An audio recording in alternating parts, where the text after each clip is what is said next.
Bon,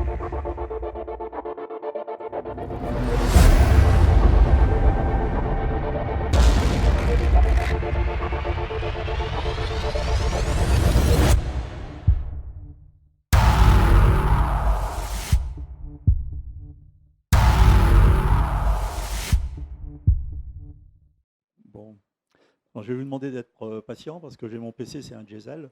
Ouais. Et bah, je l'ai testé tout à l'heure, il marchait bien, je l'ai mis en pause et puis là, bon, il fait des Il va, caprices. il va peut-être Donc il va revenir. se relancer. Bon, Ouais. voilà. Bah, je vais en profiter pour me présenter. Présenter, oui. Hein, voilà. Donc je viens dans la région, non pas ici chez vous, mais depuis plusieurs années, dans la région de l'Aude, hein, pour explorer un peu les sentiers autour de l'histoire de Rennes-le-Château. Hein. Je crois qu'on est tous plus ou moins passionnés par ces mystères, on va dire des mystères, hein, voilà, sans avoir de certitude aucune. Et puis donc avec un groupe d'amis, notamment des gens que vous connaissez, comme Jean-Michel, beaucoup connaissent Jean-Michel. Jean-Michel, j'ai connu il y a 40 ans. J'ai commencé un peu ma démarche avec mon épouse à l'époque, au début des années 80, à l'IMSA, à Marseille, l'Institut mondial des sciences avancées. Donc où on travaillait avec Jimmy Gueux, Guy Tarade, enfin tous ces amis. Quelques-uns sont encore présents, d'autres nous ont quittés, ils sont partis à l'ouest, hein, mais bon, ils sont toujours présents dans notre cœur et ils participent toujours aux travaux que l'on réalise. Hein, donc ça reste très proche. Donc en ce qui concerne de où je viens, puisque vous ne me connaissez pas, c'est la première fois que j'interviens ici, je viens bien d'un milieu de l'industrie.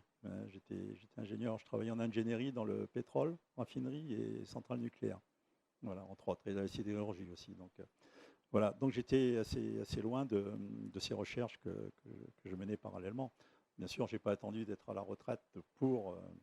je meuble, hein, j'attends que mon PC démarre. Hein. Voilà. Donc je n'ai pas attendu, bien sûr, d'être à la retraite pour exprimer des choses. J'avais déjà commencé ces recherches avec mon épouse. On a eu la chance d'avoir la même démarche, ce qui nous a bien aidé. Hein, ce qui scelle un couple, c'est vraiment une recherche commune. Et on a eu la chance, mais bon, c'est l'histoire des âmes sœurs, donc hein, c'est facile dans ces cas-là. Donc d'anticiper toutes ces recherches. Donc ça s'est concrétisé. On a fait de belles choses avec des amis. On a vécu des choses intéressantes, un peu paranormales parfois. Parfois, on se posait des questions quant à notre niveau mental, hein, où on en était. Mais bon, les événements ont été vécus, on les a vécus, donc on les accepte. Hein. Et puis ça nous a amenés sur des chemins donc de révélation en révélation. Jusqu'au moment où j'ai pris ma retraite, j'ai quitté la Provence pour venir m'installer en Dordogne, Périgord, à côté de Lascaux. Et puis là, eh bien, j'ai eu le temps de me mettre à l'écriture, donc de retransmettre un peu tout ce que l'on avait acquis. Et puis voilà, et puis les conférences pour transmettre, hein, apporter ce peu de connaissances que l'on a acquis hein, au fil des jours. Mais c'est bien de transmettre pour les jeunes générations qui arrivent derrière, c'est important de repartir. Nous, on a eu la chance d'avoir des gens très érudits qui nous ont mis le pied dans la démarche. On faisait commission OVNI, puisqu'on a commencé par les OVNI, bien sûr, hein, comme beaucoup d'entre nous. Et puis après, tout ce qui était paranormal, ésotérisme, symbolisme, cabale, alchimie. Voilà, et tout ça, ça fait une salade un peu particulière, bizarre, mais qui est très riche. Donc ça permet à chaque individu de pouvoir évoluer dans un domaine qui lui est cher, sans forcément être obligé de passer par tout un tas de domaines qui ne nous intéressent pas forcément. Donc chacun se retrouve, c'est là l'intérêt. Bon, alors on va essayer de démarrer maintenant, c'est bien. Voilà, alors j'avais même mis le petit logo, l'histoire et mystère de l'Aude. Hein. J'avais personnalisé la page d'accueil. Hein. Voilà. Donc, vous êtes prêts? On peut y aller? C'est bon? Allez, c'est parti.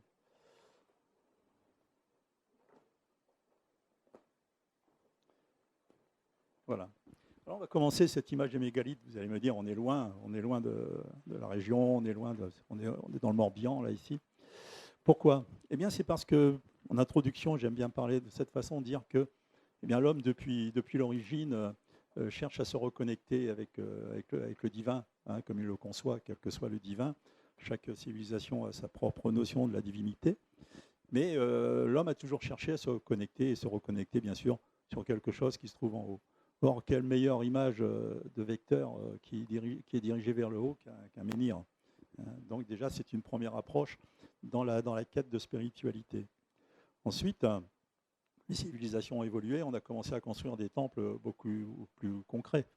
Donc on a utilisé la pierre, bien sûr, mais auparavant même, les druides utilisaient simplement une clairière dans la forêt et ça faisait un temple magnifique.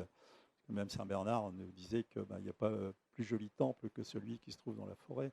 On n'avait pas besoin d'édifices construits. Quoi qu'il en soit, donc chaque civilisation a réalisé son endroit, son lieu de culte en relation toujours avec le divin, ou les dieux, chez les Grecs en l'occurrence. Ici, on fait court, hein, je simplifie, c'est simplement pour amener le débat. Eh bien ici, on voit une église romane, c'est l'église de Saint-Léon-sur-Vézère. Ça, c'est vraiment une petite merveille d'architecture romane, où, dans sa modestie, on vit des choses formidables au niveau énergétique. Voilà. Donc, c'est propre à l'art roman, mais c'est une étape aussi pour l'homme dans sa quête de spiritualité. Donc, on a encore franchi une étape, et puis, bien sûr, pour faire court, eh bien, on va conclure par une magnifique image de Notre-Dame de Paris, toujours avec sa flèche. La flèche était encore à cette époque, mais bon, elle va être reconstruite. Je pense que ce sera incontournable si on veut garder des énergies, puisque je pense que vous connaissez l'histoire de la rose des centrales, enfin, pas la rose des centrales, la rose des cathédrales. Tout le monde a entendu parler peut-être de cet ouvrage qui était sorti il y a une trentaine d'années par un monsieur qui s'appelait Félicien, qui avait sorti un ouvrage qui nous disait que toutes les cathédrales d'Europe, puisque lui avait travaillé sur les cartes européennes, étaient reliées et formaient une magnifique rose basée sur le pentacle, sur l'étoile à 5 branches. Donc c'était intéressant, mais la révélation, on était bien sûr avec les cathédrales sous un aspect énergétique positif, mais la révélation de cet ouvrage, c'est que la conclusion, il nous disait, eh bien, il existe aussi une rose des centrales nucléaires. Et il s'était rendu compte que de la même façon que les cathédrales sont connectées sous la forme d'une étoile à 5 branches, eh bien les centrales nucléaires, elles, sont connectées par rapport à un hexagone. Donc on pourrait dire une étoile à 6 branches. Et ça sur l'Europe entière. Donc sachant que chaque polygone eh bien, va avoir une énergie, un caractère particulier qui lui est propre, on voit de suite la différence qu'il peut y avoir entre une étoile à 5 branches et une étoile à 6 branches. Dans le symbolisme, le nombre 5, c'est l'homme épanoui. Le nombre 6, bon, on ne va pas parler du nombre 666, ce n'est pas le but, mais ça a une connotation moins rassurante. Quoique, si on se place au niveau de la symbolique des nombres, le nombre 6, c'est quand même l'homme accompli. Si on a l'homme réalisé d'un côté, l'homme accompli passe par le 6 qui est retourné, ayant fait son retournement deviendra le 9 et qui sera l'aboutissement. Donc vous voyez, dans l'arithmosophie, dans la science des nombres, on va avoir comme ça un symbolisme qui va s'affirmer et qui va être parlant.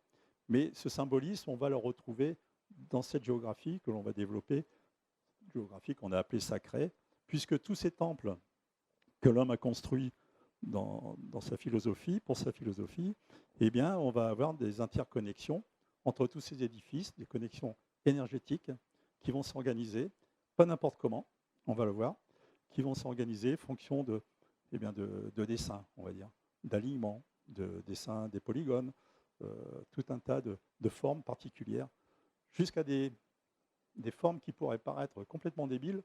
Et en fait, vous verrez, ça répond très bien. Il n'y a pas de choses irrationnelles, on va dire, dans cette géographie sacrée, quelle que soit la voie de recherche qui a été retenue. Ici, donc, pour bien poser cette notion de connexion des points énergétiques, vous voyez ici la carte de France, avec ici tous les hauts lieux, quelques cathédrales qui existent en France, donc des hauts lieux vibratoires. Eh bien, si on se place, si on émet sur cette carte les grands réseaux telluriques transcontinentaux, eh bien, on se rend compte que bien toutes ces cathédrales, ces hauts lieux vibratoires sont connectés ici sur... Alors, je vais me placer ici parce que j'aime bien montrer avec le pointeur.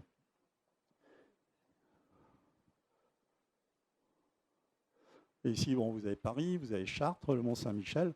Et à chaque fois, vous avez des nœuds énergétiques. Ici, nous avons Clermont-Ferrand, on a Arles, Toulouse. Ici, on a Lyon.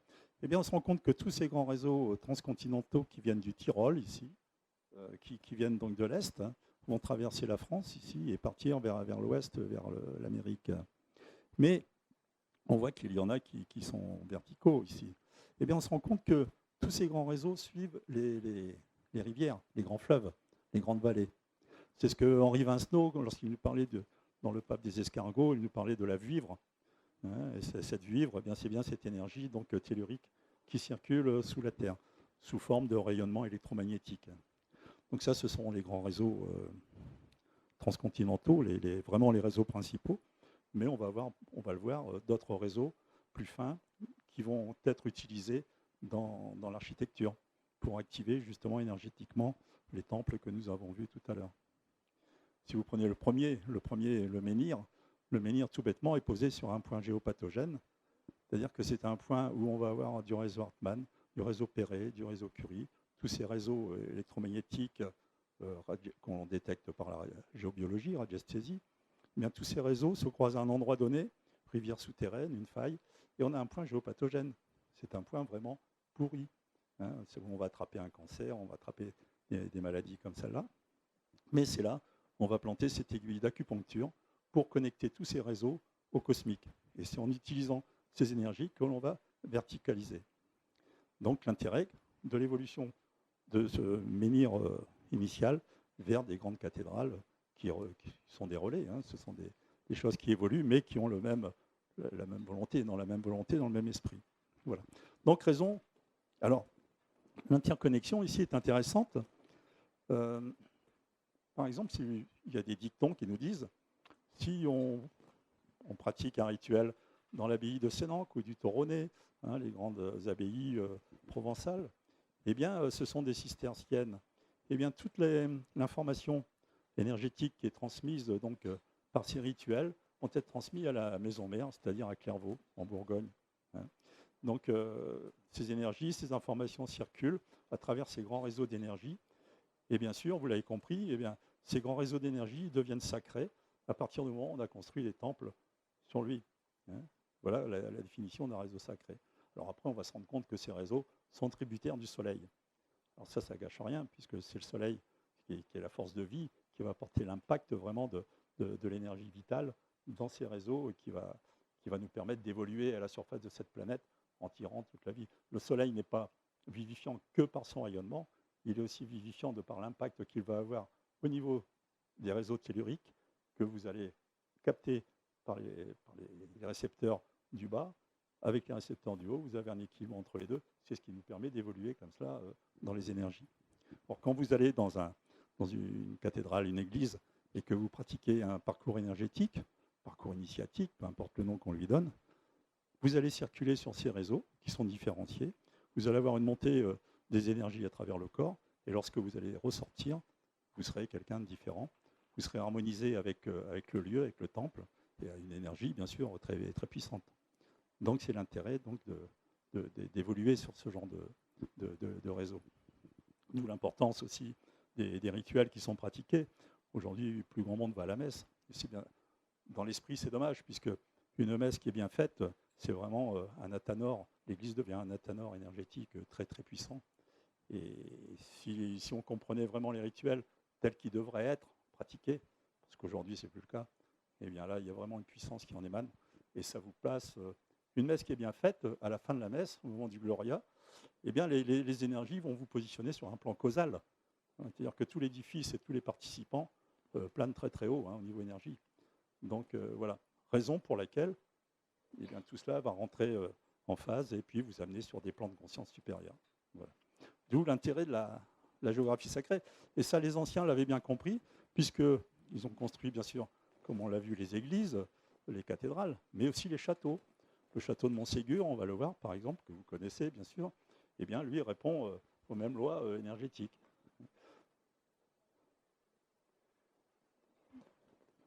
Alors déjà en Égypte, hein, ça c'est une image qui est très connue. Hein, Orion, donc le baudrier d'Orion, qui est le reflet, donc, enfin, les pyramides de Khéops sont le reflet du baudrier d'Orion. Et Orion était très important puisque les cheminées qui se trouvent dans la grande pyramide de Khéops étaient orientées donc il y a 10 500 ans donc, avant notre ère. Les cheminées, enfin les canaux qui débouchent dans la chambre du roi et dans la chambre de la reine, étaient orientés en partie sur la constellation d'Orion. Donc il y avait bien maintenant, bien sûr, l'axe précessionnaire des équinoxes a changé, a évolué, et on n'est plus orienté. Mais les Égyptiens avaient déjà très bien compris cela et l'utilisaient. Voilà. Alors je vais vous présenter, merci. Je vais vous présenter quelques cas, enfin quelques idées de recherche dans le domaine de la géographie sacrée. Il y a plusieurs voies pour travailler avec cette chose. Donc ici, vous avez Louis Charpentier, qui a été un précurseur, qui lui, vous voyez la constellation de la Vierge, bien sûr, symbolisée.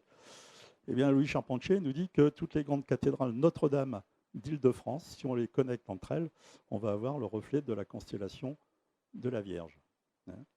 Donc c'est intéressant, puisque Hermès Trismégiste, le 3 fois grand, nous disait que eh bien, tout ce qui est en haut est comme ce qui est en bas, tout ce qui est en bas est comme ce qui est en haut, pour faire le miracle d'une seule chose.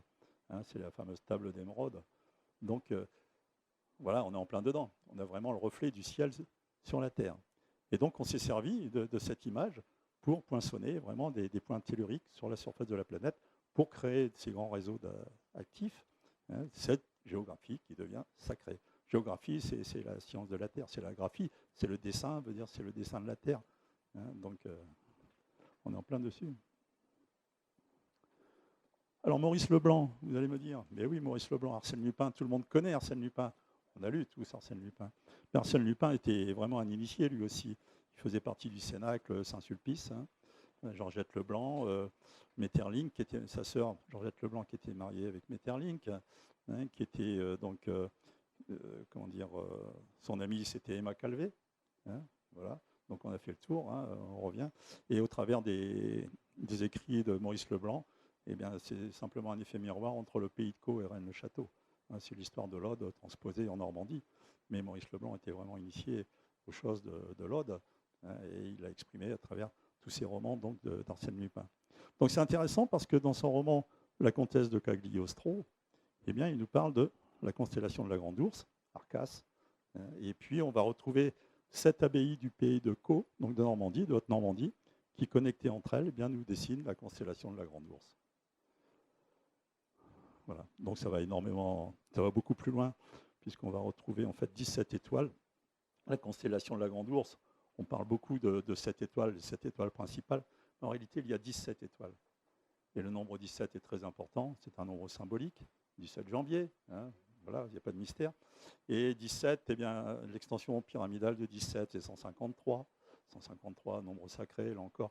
Donc, au travers de toute cette initiation dispensée par Maurice Leblanc, eh bien, on va retrouver donc cette chose. Et puis Arcas, eh bien, on va le retrouver ici, dans la région, l'Arche, l'Arche, le tombeau des bergers d'Arcadie, Arcas, voilà, Arcadie, etc.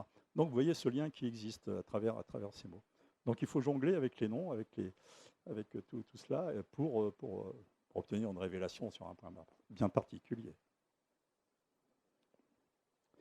Ici, on avait les frères Richer, Jean et Julien, eh bien, eux qui nous ont parlé, donc, là ça marche tout seul, c'est merveilleux. Donc ils ont écrit un ouvrage, enfin c'est Jean Richer qui a écrit un ouvrage sur la géographie sacrée du monde grec, et puis ils nous ont révélé eh bien, ceci, c'est que si on prend l'alignement de tous les endroits relatifs à Saint-Michel, eh bien on va avoir un vecteur donc, qui part d'Irlande et qui va se développer jusqu'en Grèce, en passant par Delphes. Et Delphes, bien sûr, c'est le temple d'Apollon. Apollon, c'est le Saint-Michel de la mythologie grecque. Donc on a bien l'axe apollonien, qui est aussi l'axe michaélien. Donc c'est ce vecteur. Alors ici, bien sûr, vous allez me dire, il est un peu tordu, ton axe, mais bon, il faut tenir compte de la courbure de la Terre. Et si on prend une carte de Mercator, donc qui ne tient pas compte de la différence longitude-latitude, eh bien on va avoir vraiment une géométrie orthogonale et on pourra avoir une ligne parfaitement droite. La géographie sacrée, on se rend compte, lorsqu'on veut tracer des cartes, qu'arrivé à une certaine échelle, on ne peut plus avoir... on est obligé de travailler avec la trigonométrie pour se tenir compte donc, des caractères sphériques de la Terre. Il faut faire des corrections. Donc il existe des cartes qu'on appelle les cartes de Mercator, qui sont orthogonales, et donc on peut tracer des lignes droites. C'est pratique. Le problème, c'est qu'on n'en trouve plus beaucoup aujourd'hui.